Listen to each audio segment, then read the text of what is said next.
ভাই ও বোনেরা, ভাবুন তো 1400 বছর আগে পৃথিবী কেমন ছিল।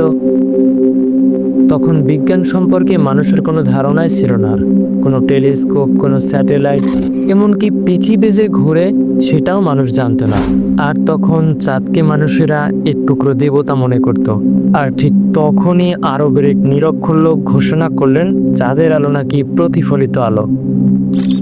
আপনাদের কি মনে হয় ওই সময় দাঁড়িয়ে একজন মানুষের পক্ষে এই বিষয়ে জানা কি সম্ভব? আসসালামু আলাইকুম, স্বাগতম বৈজ্ঞানিক কোরআন সিরিজের দ্বিতীয় পর্বে। আজকের আলোচ্য বিষয় চাঁদের আলো যে প্রতিফলিত আলো, এটা কি আসলেই পবিত্র কোরআনে 1400 বছর আগে বলা হয়েছিল? পবিত্র কোরআনে সূরা ইউনূসের 5 নম্বর আয়াতে বলা হয়েছে, তিনি সূর্যকে করেছেন দীপ্তমান এবং চাঁদকে করেছেন আলোকময়। এখানে আরবি ভাষায় দুইটি আলাদা শব্দ ব্যবহার করা হয়েছে। একটি হচ্ছে সিরাজ, এর অর্থ হচ্ছে দীপ্ত বা নিজের আলো, যেটা সূর্যের জন্য বলা হয়েছে। আর দ্বিতীয়টি হচ্ছে নূর, এর অর্থ হচ্ছে প্রতিফলিত আলো, এটা চাঁদের জন্য বোঝানো হয়েছে।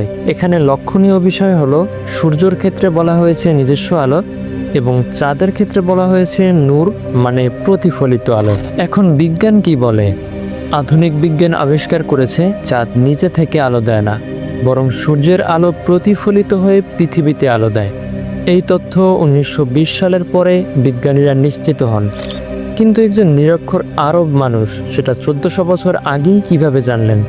আর তিনি কখনো বলেননি যে এই কথাটা তিনি নিজের পক্ষ থেকে বলছেন, বরং তিনি বলেছে এটি আল্লাহর বাণী, পবিত্র কোরআন। এই একটি আয়াতই প্রমাণ করে কোরআন কোনো মানুষের রচনা নয়, এটি সেই একমাত্র আল্লাহর পক্ষ থেকে আসা কিতাব, যা শুধু ঈমান নয় বরং বিজ্ঞান দিয়েও সত্য প্রমাণিত। তো বন্ধুরা, ভিডিওটি আজ এ পর্যন্তই। পরবর্তী পর্বে থাকছে পানি চক্র ও বৃষ্টি নিয়ে কোরআনের অলৌকিক তথ্য। আর এই সিরিজ ভালো লাগলে অবশ্যই চ্যানেলটি সাবস্ক্রাইব করুন, লাইক দিন এবং শেয়ার করুন একজন নাস্তিক বন্ধু কিংবা আগ্রহী মুসলিমদের সাথে।